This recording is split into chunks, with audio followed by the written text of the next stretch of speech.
Salut chers WeBasketteurs et WeBasketteuses, j'espère que vous allez très bien. Je suis ravi de vous retrouver pour un nouvel épisode d'Entre-deux, l'émission qui parle à 100% de basket féminin toutes les semaines, tous les lundis à 19 h. Donc disponible cet épisode comme les autres, donc sur la chaîne Facebook de WeBasket TV, sur le site internet de WeBasket TV, www.webasket.tv, également sur notre chaîne YouTube, et également en partenariat sur la page Facebook de Pro-Am Media. Allez, sans plus attendre, j'espère que vous avez passé une Coupe du Monde de basket masculine très intense, qui s'est bien terminée pour les Bleus. On fait une petite aparté comme ça. Quand même, il s'est passé des très belles choses. Il y a suffisamment de monde qui en parle. Dans les vidéos, je vous invite vraiment à aller regarder tout ce qu'il y a eu autour des Français quand même qui nous ont fait une très belle Coupe du Monde. Allez, c'était mon intro. Nous, on va parler de WNBA, on va repasser de l'autre côté de l'Atlantique. On ne parlera pas de l'équipe des États-Unis masculine qui a vraiment déçu, mais en tout cas, les Français ont su en profiter. Allez hop, je ferme la parenthèse. Une action de folie aussi qui a eu lieu hier. En WNBA. On parlera des récompenses en WNBA, vraiment elles sont quasiment toutes sorties, c'est très intéressant. Et on fera un tout petit point, un rapide point sur la Ligue des Nations 3-3 qui concernait les moins de 23 ans. Allez, premier sujet, les playoffs WNBA. Que s'est-il passé en WNBA la semaine dernière? Il y a eu 2 tours de playoffs. Alors, comment ça se passe? Comme je vous l'avais déjà expliqué, en fait, les 2 premiers tours se jouent sur un seul match sec. Le 8e et le 7e sont en déplacement chez le 5e et le 6e. Voilà, c'est ça. Le 8e va chez le 5e et le 7e va chez le 6e. Le 8e, c'était Phoenix qui s'est déplacé à Chicago le 5e. Chicago a gagné à domicile 105-76. Donc logique respectée, et logique respectée aussi dans l'autre match, même s'il y avait un écart beaucoup plus mince, uniquement 10 points entre Seattle Storm, qui avait donc terminé 6e la saison, et Minnesota Lynx, qui avait terminé 7e. Donc Seattle a gagné 84-74. Donc ça c'était mercredi dernier, et hier soir, dimanche, donc dans la nuit de dimanche à lundi, pour nous ici en France, Seattle s'est déplacé à Los Angeles. Los Angeles, qui, rappelez-vous, avait terminé 4e. Et Chicago s'est rendu à Las Vegas. Attendez, j'ai un doute. Hop, je regarde là tout de suite. Ouais, Las Vegas... Los Angeles avait terminé 3e. Et Las Vegas 4e. Donc Seattle a perdu à Los Angeles, au Sparks de Los Angeles, sur le score de 92-69, avec un gros match de Chelsea Gray. Je vous l'ai mise ici en image. Chelsea Gray qui a été très à droite. Non seulement elle a marqué 21 points, c'est la meilleure marqueuse de son équipe, mais en plus elle est à 50% au tir, et même à 57% à 3 points. Je ne me rappelle plus exactement combien elle a mis de paniers à 3 points, mais elle a été très efficace à 3 points. C'était vraiment la joueuse offensive déterminante pour l'équipe de Los Angeles, et on la voit ici aux prises avec Alysha Clark. Alysha Clark qu'on retrouvera au Lyon Asvel féminin toute l'année, n'oubliez pas. On refera un point, je pense, en temps voulu sur toutes les joueuses très intéressantes à suivre en France et en Europe. Et dans l'autre match, Chicago a perdu d'un seul point, 92-93, face à Las Vegas de Liz Cambage, qui a fait un énorme match lors de cette rencontre. Liz Cambage en double-double avec 23 points et 17 rebonds face à Chicago. Ça s'est joué à un seul point et ça s'est joué sur une action de folie. L'action de folie, je voulais la mettre initialement dans cette vidéo, mais je préfère pas la mettre pour ne pas avoir de conflit de droit d'image avec la WNBA et potentiellement cette vidéo qui passe pas. Donc qu'est-ce que j'ai fait? Alors hop, action de folie, on est sur le deuxième sujet, l'action de folie. L'action de folie, elle est disponible, je l'ai diffusée sur la page Facebook de WeBasket TV, et elle est aussi disponible sur le site internet de WeBasket TV. Vous pouvez aller voir l'incroyable panier Game Winner de Dearica Hamby. On va en parler tout à l'heure d'ailleurs de Dearica Hamby, ou Dearica. Mb, donc qui a marqué un panier incroyable à 4 secondes de la fin. En fait, il y a une relance de Courtney Vandersloot. Courtney Vandersloot, c'est la meneuse de Chicago, c'est la meilleure passeuse de la ligue, tout simplement. Elle a même, cette année, battu un record du nombre de passes décisives dans la ligue. J'en ai parlé la dernière fois.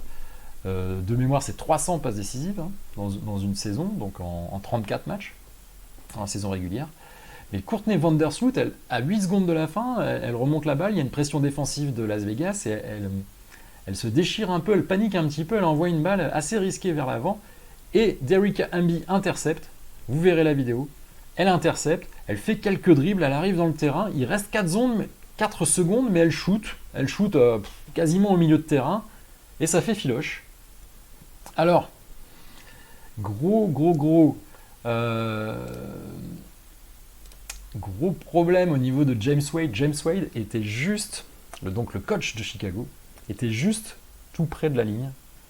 Et il a vu, en tout cas c'est ce qu'il soutient, mais on peut le croire, il a vu le pied en touche de Derrick Hamby. Mais les arbitres n'ont pas du tout sifflé une sortie. Et donc Chicago perd sur un buzzer, enfin pas un buzzer beater, mais vraiment un game winner, un panier de fin de match qui fait gagner le match, sur une action très bizarre. Courtney Vandersloot, joueuse hyper expérimentée, qui perd un ballon comme ça, qui panique un petit peu, alors qu'il y avait 92-90 pour Chicago et possession pour Chicago. Donc à 8 secondes de la fin, elle prend 3 secondes et puis ensuite elle balance un peu le ballon, elle fait une passe risquée. Et ensuite derrière, Derrick Hamby, elle a encore 4 secondes pour s'approcher du cercle et égaliser à 2 points, ou éventuellement faire un 3 points, mais un 3 points plus sécure. Mais à 4 secondes, elle shoot. Et ça rentre. Donc allez voir la vidéo, soit sur notre page Facebook, soit sur notre site internet. Et vous verrez. Mais c'est une action de folie, c'est vraiment une action de folie. Comme on adore voir ça dans le basket, des paniers à la dernière seconde qui font renverser un match. Allez, on va faire un point sur les playoffs. Avant de passer aux récompenses d'ailleurs, je reviens au sujet playoffs. J'aurais dû d'ailleurs inverser un petit peu les slides. Voici, hop, je vous remets le slide. Voici donc ce que ça donne au niveau des playoffs. Donc le round 1 et round 2, les 2 premiers tours ont été joués. Et donc ce sera Las Vegas finalement, il n'y a pas tellement de surprises, hein. Les 4 premiers se retrouvent en demi-finale. C'est fait pour les playoffs, en tout cas en WNBA, sont faits pour être assez rapidement en demi-finale. Alors les 4 premiers, c'est pas toujours les 4 premiers, il peut très bien y avoir une surprise sur un seul match. Vous voyez, Chicago aurait très bien pu gagner ce match. Et donc nous aurons Las Vegas face à Washington, le 4e face au premier, et Los Angeles face à Connecticut, le 3e face au 2e. Cette semaine, donc il y a un match demain, mardi, le premier match, jeudi le second match, et dimanche le 3e match. Il pourrait très bien y avoir déjà un qualifié dimanche, puisque c'est en 3 matchs gagnants, et en 5 matchs maximum, pour les demi-finales et les finales. Donc nous verrons ça très rapidement. Allez, on passe aux récompenses. J'y passe assez vite parce qu'il y a eu beaucoup de récompenses. Les récompenses de WNBA, voilà, les Américains aiment donner des récompenses individuelles. Alors c'est peut-être un petit peu moins dans la culture européenne et la culture française, où peut-être qu'on privilégie beaucoup le collectif, mais c'est toujours très très intéressant, et puis en plus c'est très transparent, il y a beaucoup de détails au niveau des votes, et le premier qui est tombé, c'est le coach de l'année. Le coach de l'année, c'est James Wade. James Wade, on en a parlé en long, en large, en travers. James Wade, toujours pour la petite histoire, People, c'est le mari d'Edwige Lawson, qui est coach adjoint, assistant coach à Ekaterinbourg, qui est assistant coach depuis de longues années. On en avait parlé il y a 2 ou 3 émissions quand j'avais fait un focus sur le Chicago Sky, de la carrière un petit peu de James Wade. Et première saison, élu coach de l'année. Bon, j'imagine qu'il échangerait volontiers ce titre de coach de l'année contre une demi-finale de play-off. Il aurait vraiment, à mon avis, préféré gagner ce match, ou que les arbitres voient correctement le pied en touche de Derrick Hamby. Toujours est-il qu'il a été élu, mais vraiment avec une avance confortable, 27 votes contre 12 pour Mike Thibault, le coach de Washington qui a caracolé en tête toute la saison, en tout cas qui a surtout fini fort, et qui a battu son record de victoire en franchise, le record de victoire de la franchise, pardon. Et le troisième coach, c'est Dan Hughes, celui de Seattle Storm, qui a récolté 2 votes. Un petit focus sur le palmarès. James Wade, donc coach, élu meilleur coach de la WNBA en 2019, qui succède à Nikki Collen d'Atlanta, Kurt Miller de Connecticut, Cheryl Reeve de Minnesota, Bill Laimbeer, dont on a parlé aussi, qui à l'époque était à New York, Sandy Brondello de Phoenix, Mike Thibault, qui est à Washington depuis longtemps, comme vous pouvez le voir, Carol Ross de Los Angeles, Cheryl Reeve, à nouveau de Minnesota, et Brian Hagler de Seattle. Je vous ai pas mis je vous ai mis les 10 derniers vainqueurs, mais si vous voulez accéder à tout le palmarès, c'est assez facilement accessible. Deuxième trophée qui est tombé dans la semaine, celui de la meilleure joueuse défensive. C'est l'équivalent de Rudy Gobert pour la NBA, meilleur joueur défensif de l'année, Rudy Gobert en NBA, et Natasha Howard en WNBA. Natasha Howard, qui est une joueuse du Seattle Storm. Vous voyez, elle a été élue largement en tête, 33 voix contre 3 pour Nneka Ogwumike, 2 pour Sylvia Fowles et 2 pour Jonquel Jones. Au niveau palmarès, elle succède à Alana Bird de Los Angeles Sparks, qui avait remporté le titre en 2018, mais aussi en 2017, à Sylvia Fowles, qui était encore dans le palmarès, en tout cas, qui était 3e cette saison, qui a été élue meilleure joueuse défensive en 2016, la joueuse de Minnesota. Brittney Griner, dont on parle très souvent, qui avait été élue meilleure joueuse défensive en 2015 et 2014, la joueuse du Phoenix Mercury. Sylvia Fowles à nouveau en 2013, alors qu'elle jouait à Chicago. Tamika Catchings en 2012 avec Indiana, sous le maillot d'Indiana. Sylvia Fowles à nouveau en 2011 avec Chicago. Et Tamika Catchings à nouveau avec le maillot d'Indiana en 2010. Même chose, je ne vous ai mis que les 10 dernières lauréates de ce trophée de meilleure joueuse défensive de l'année. Mais ça remonte jusqu'en 97, la première année de WNBA. Avec l'élection de la meilleure joueuse défensive, on a comme en NBA, les deux meilleurs 5 défensifs. Alors en NBA, il y a quand même 30 franchises. Là, il y en a 12.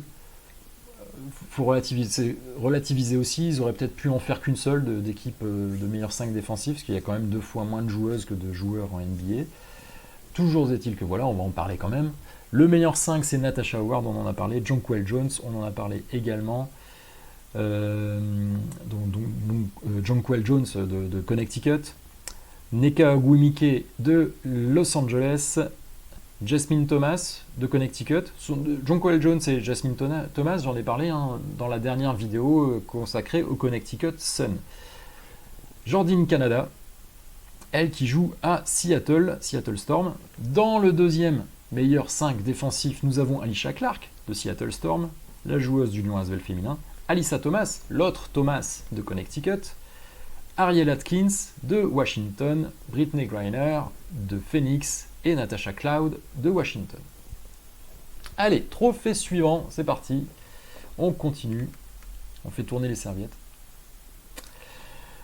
Là, c'est la 6e femme de l'année, on en a parlé.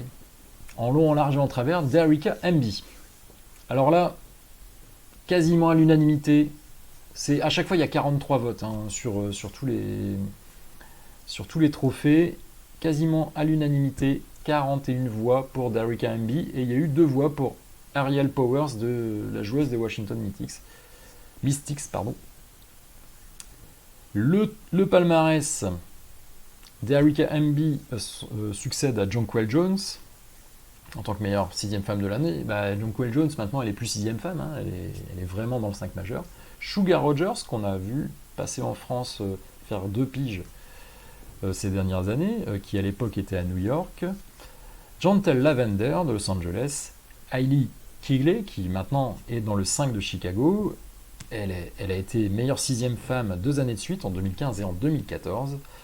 Rikuna Williams de Tulsa Shock.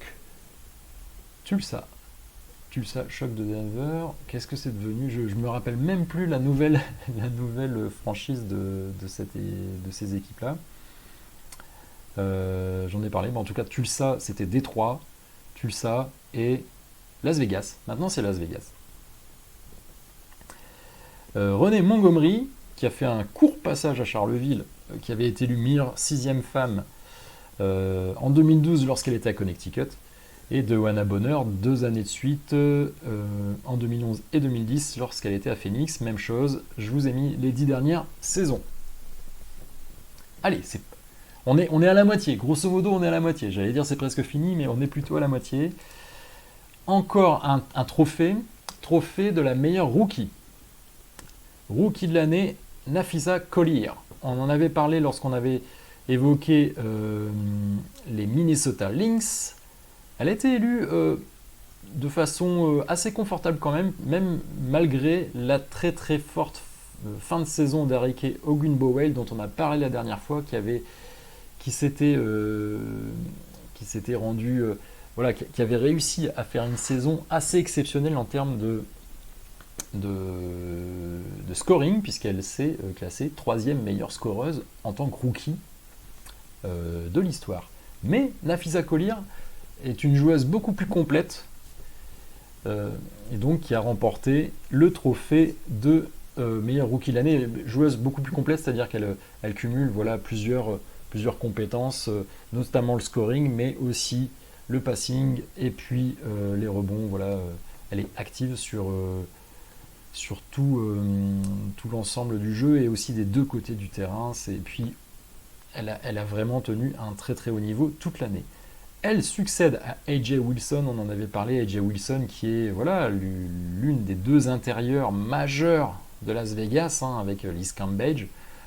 Las Vegas a deux intérieurs de très très haut niveau avec AJ Wilson et Liz Cambage. AJ Wilson, l'an dernier rookie, je le répète, l'an dernier rookie de l'année, cette année capitaine du All-Star Game avec Elena Deldon. Elena Deldon dans une équipe, AJ Wilson dans l'autre équipe, et c'est l'équipe d'AJ Wilson qui a gagné le All-Star Game. En 2017, la meilleure rookie, c'était Alisha Gray de Dallas. En 2016, Breanna Stewart, l'ancienne, j'allais dire l'ancienne meilleure joueuse du monde, c'est un peu dommage de dire ça, là peut-être encore meilleure joueuse du monde, on verra comment elle se rétablit suite à sa rupture du tendon d'Achille. Donc elle avait été élue meilleure rookie en 2016 avec Seattle. Elle succédait à une autre joueuse de Seattle qui était Jewel Lloyd. En 2014, c'était Chiny Ogwumike, on en a parlé quand on a parlé de Los Angeles, et à l'époque elle était à Connecticut. Elena Deldon en 2013, Chicago, quand elle était à Chicago, avant de venir à Washington. Nneka Ogwumike, on en avait parlé, des sœurs Ogwumike qui avaient toutes les deux été élues meilleure rookie de l'année. Donc Nneka Ogwumike a été élue meilleure rookie en 2012. Elle succédait à Maya Moore en 2011, qui portait le maillot de Minnesota, et à Tina Charles, qui portait le maillot de Connecticut. Que des grands noms quasiment.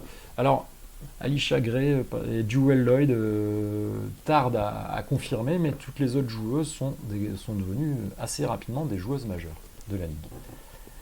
Alors, il y a aussi un 5 pour les rookies. Le meilleur 5 des rookies, donc Nafisa Collier, Minnesota, Tyree McCowan d'Indiana Fever, Tyra McCowan, Indiana Fever, Arike Ogunbowale, donc de Dallas Wings, Jackie Young des Las Vegas Aces et Brianna Turner de Phoenix Mercury. Voici pour le meilleur 5 des rookies. Allez, dernier trophée. Le dernier trophée, il concerne l'esprit sportif. Ça, c'est un trophée, alors, grosso modo, ça concerne le côté un peu hors sport. Mais vous verrez quand même que dans le palmarès, c'est quand même toujours des grandes joueuses. Grosso modo, quelle est la grande joueuse la plus sympathique pourrions-nous dire. C'est un petit peu comme le prix Orange. Je crois qu'il y avait un prix Orange qui existait. Alors je pense que c'était peut-être dans le football ou peut-être dans le sport en général, dans la presse française. Il y avait le prix Orange pour la personnalité sportive la plus sympa et grosso modo le prix Citron pour la personnalité sportive la plus antipathique. Je ne sais pas si ces trophées existent encore. Dites-moi dans les commentaires si ça vous dit quelque chose. Peut-être pour les plus anciens. Je pense vraiment que ce titre n'existe plus. Moi, j'en entends plus parler en tout cas. Il y avait le ballon de plomb chez les cahiers du foot, je crois, ou des choses comme ça. Mais je pense que le prix Orange et le prix Citron, ça concernait tous les sports. C'était peut-être donc l'équipe qui décernait ça ou un collectif de journalistes. Je trouve que c'est un prix qui est toujours aussi intéressant de récompenser aussi le côté un petit peu humain. Oui, on récompense les sportifs. Ensuite, il y a des sportifs qui sont extrêmement sympathiques, d'autres qui sont plutôt antipathiques. Pourquoi ne pas les récompenser, notamment quand ils cumulent un petit peu les deux, c'est-à-dire être très fort sportivement et en plus être extrêmement sympathique. C'est Nneka Ogwumike qui a été élu. Alors là, il y a beaucoup moins de différence, effectivement. C'est peut-être un petit peu moins flagrant d'élire une joueuse par rapport à une autre au niveau de la sympathie. Il faut aussi parfois la rencontrer et puis voir aussi des situations hors terrain. Ça concerne aussi le fair play, hein. Ça concerne aussi ce qu'il y a sur le terrain, ça concerne également le fair play, donc forcément le comportement sur le terrain compte également. Nneka Ogwumike, donc, qui a récolté 7 voix devant Jasmine Thomas, 6 voix de Connecticut, Elizabeth Williams d'Atlanta, 6 voix également, et je crois que la quatrième est à 5 voix, donc voilà, ça se joue à très peu de choses. En tout cas, c'est quand même intéressant de regarder le palmarès. Comme je vous l'ai dit, Nneka Ogwumike, vraiment, c'est une joueuse majeure de Los Angeles, c'est une très très grande joueuse. Elle succède à Sue Bird. Sue Bird, légende du basket, qu'il avait eu en 2018 et en 2017, sous le maillot de Seattle. Tamika Catchings, voilà, c'est une joueuse qu'on a souvent aussi dans les livres historiques de la WNBA. Donc c'était en 2016 sous le maillot d'Indiana.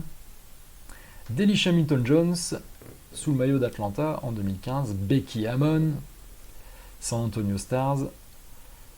Becky Hammon qui avait fait une pige sur enfin une pige qui avait fait, c'est pas une pige, qui avait fait un petit temps, je pense c'est une année ou 2 années sur le banc en tant qu'assistant coach de Greg Popovich aux San Antonio Spurs. Swin Cash et Tamika Catchings avaient été élus conjointement en 2013. Swin Cash de Chicago, Tamika Catchings d'Indiana. En 2012, c'était Cara Lawson de Connecticut. En 2011, à nouveau Sue Bird de Seattle, ou plutôt déjà Sue Bird de Seattle, et Ruth Riley de San Antonio. Et en 2010, c'était également Tamika Catchings. On retrouve aussi des joueuses qui sont récidivistes, dirais-je, dans cette catégorie. Donc des grandes joueuses et qui en plus apportent un bon esprit sportif, voilà, qui font rayonner leur sport tout simplement, aussi par leur qualité humaine. Même chose, je ne vous ai pas mis le classement des années antérieures, on n'a que les 10 dernières années. Allez, on va passer au dernier sujet de la soirée. Dites-moi tiens en commentaire, est-ce que vraiment vous trouveriez ça intéressant qu'on fasse ça au niveau français déjà, au niveau de la Ligue féminine de basket? Franchement, je me demande même si on ne pourrait pas le faire au niveau de la LNB. Je sais qu'il y a les trophées à la fin de l'année. Il y a les trophées de la meilleure joueuse, du meilleur joueur de Jeep Elite et de la meilleure joueuse de Ligue féminine et les meilleurs 5. Et est-ce qu'on ne pourrait pas aller un petit peu plus loin, et notamment en impliquant les journalistes, parce que là ce sont des classements de journalistes. Alors je pense que pour les trophées LNB et LFB sont des journalistes spécialisés qui sont sollicités également. Moi on m'a pas appelé, pourtant j'aurais pu voter, je pense. Allez, on passe au sujet suivant. Oui, effectivement, je vous ai parlé du meilleur joueur ou de la meilleure joueuse. Le trophée qui manque, enfin les 2 trophées qui manquent, ce sont les meilleurs 5, les All-WNBA Team. Alors je ne sais pas si ça va être comme en NBA, s'il va y avoir 3 fois 5 joueuses. Comme je vous l'ai dit, je pense qu'il ne faut peut-être pas faire trop d'équipes non plus, parce qu'il y a quand même moins de joueuses qu'en NBA. Donc peut-être 2-5. Et puis aussi donc la MVP de l'année. La MVP de la saison. Tiens, dites-moi en commentaire qui sont vos favorites pour être élus MVP WNBA cette saison.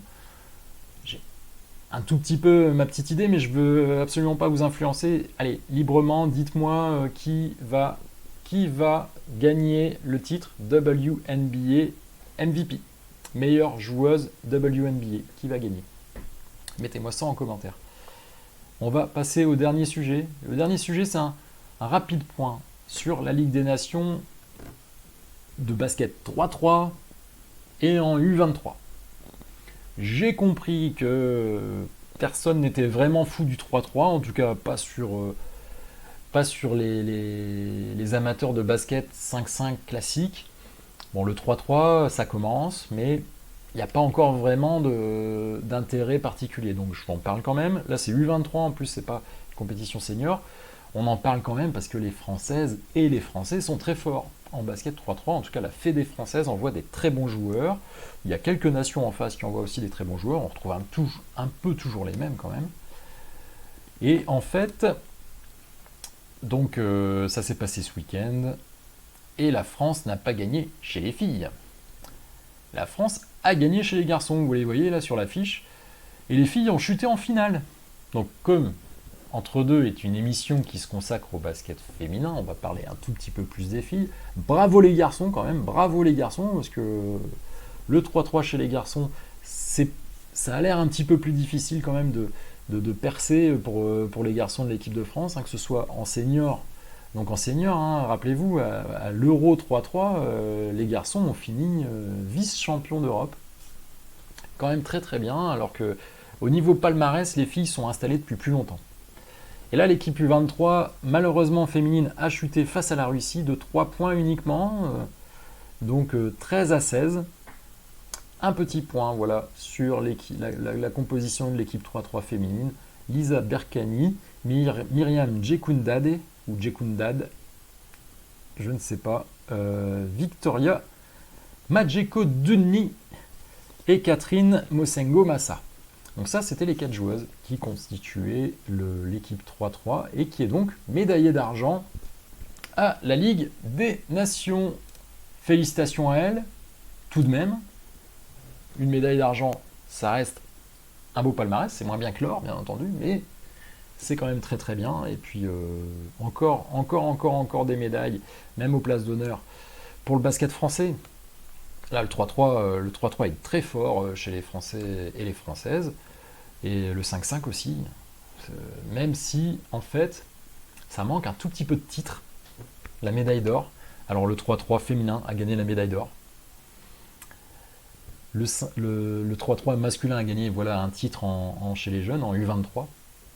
Je suis beaucoup moins étalé sur les titres chez les jeunes en 3-3 cette année, mais si on prend le 5-5, en tout cas chez les filles, je vous l'avais déjà dit, il y a eu beaucoup de médailles, pas de médaille d'or. Là, chez les garçons, encore une fois, médaille de bronze à la Coupe du Monde, c'est quand même une très grosse performance. Être médaillé au niveau international, ça a quand même une grosse valeur, parce que rappelons-le, le basket est un sport mondial, avec des grosses équipes sur, grosso modo, 3 continents. En comptant l'Australie, l'Australie est un continent et vient un petit peu quand même challenger assez souvent les équipes, que ce soit au 5-5 ou au 3-3 d'ailleurs. Au 3-3, il y a une très bonne équipe australienne féminine. Voilà, on va s'arrêter là pour ce soir. Merci de votre attention, merci de votre fidélité. N'hésitez pas à aller voir les anciens épisodes où je me suis pas mal consacré, je me suis pas mal focalisé sur les équipes de WNBA.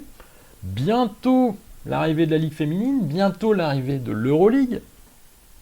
Donc, c'est pas impossible que je me focalise sur des prochaines émissions sur votre équipe ou quelques équipes européennes à surveiller. Donc, tiens, dites-moi, est-ce que vous voulez que je fasse un petit focus sur votre équipe, sur quelle équipe? Dites-moi ça en commentaire, sur quelle équipe voulez-vous que je fasse un focus très prochainement? Allez, le premier focus, la première étude de cas sur une équipe de Ligue féminine, laquelle sera-t-elle? Dites-moi ça en commentaire. Il me reste à vous souhaiter une excellente soirée, comme d'habitude. C'est la rentrée, profitez, comme vous avez pu profiter des vacances, profitez aussi de la rentrée, c'est là où on retrouve un petit peu tout le monde, où on se remet en route. Bien entendu, si cette vidéo vous a plu, mettez-moi un petit like, un petit pouce bleu, ça me fait toujours plaisir, et puis voilà, c'est comme ça aussi qu'on voit que le contenu intéresse, hein. Moi, c'est aussi un peu mon moteur. Bien entendu, pour voir toutes les vidéos et toutes les publications, abonnez-vous sur Facebook, sur Twitter, sur YouTube. Si vous voulez vraiment rien rater, activez les notifications ou la petite option voir en premier sur Facebook. Téléchargez, si ce n'est pas encore fait, téléchargez la vidéo Joue-la comme Proust, la vidéo où j'ai interviewé 5 joueuses de ligue féminine sur des questions de personnalité. Je vous mets le lien en description, il suffit de cliquer, de mettre votre mail, vous recevez directement la vidéo dans votre email.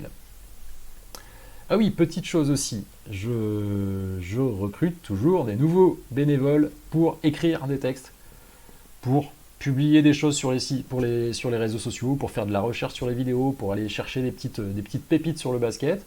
On est une petite équipe de plusieurs bénévoles sur WeBasket. Donc si vous voulez vous joindre à nous, si vous voulez faire vivre votre sport aussi en le médiatisant, il y a eu beaucoup, notamment avec la Coupe du Monde des garçons, il y a eu beaucoup le débat de la médiatisation du basket. On l'a déjà eu ici. C'est un débat qui n'est pas là d'être terminé. Mais nous aussi, on peut contribuer à la médiatisation du basket. En tout cas, moi, à mon échelle, c'est ce que je fais. Les autres contributeurs de WeBasket, c'est ce qu'on fait. Les autres blogueurs, tous les sites sur le basket. On a les réseaux sociaux. On peut communiquer nous aussi sur le basket. Et voilà, ensuite les grands médias suivront. Les grands médias suivront. Plus il y a de gens qui s'intéressent au basket, plus les médias en diffusent. C'est logique. Eux, ils veulent vendre de l'espace publicitaire. S'il y a beaucoup de monde qui regarde les matchs, ils vont les diffuser. Voilà. Alors, je vous donne rendez-vous très bientôt. Donc déjà la semaine prochaine dans une nouvelle émission entre deux. J'ai déjà commencé, comme vous avez pu le voir, à retourner sur les parquets de Ligue féminine pour les matchs de préparation. Je pense aller faire un petit tour à la Leaders Cup la semaine prochaine, Leaders Cup qui a démarré en Pro B. Donc voilà, j'irai peut-être à Lille, peut-être à Denain. Affaire à suivre. Restez à l'écoute de ce qui se passe sur WeBasket. Je vous souhaite une excellente soirée. Vive le basket et vive le basket féminin. À ciao bientôt. Ciao, à bientôt.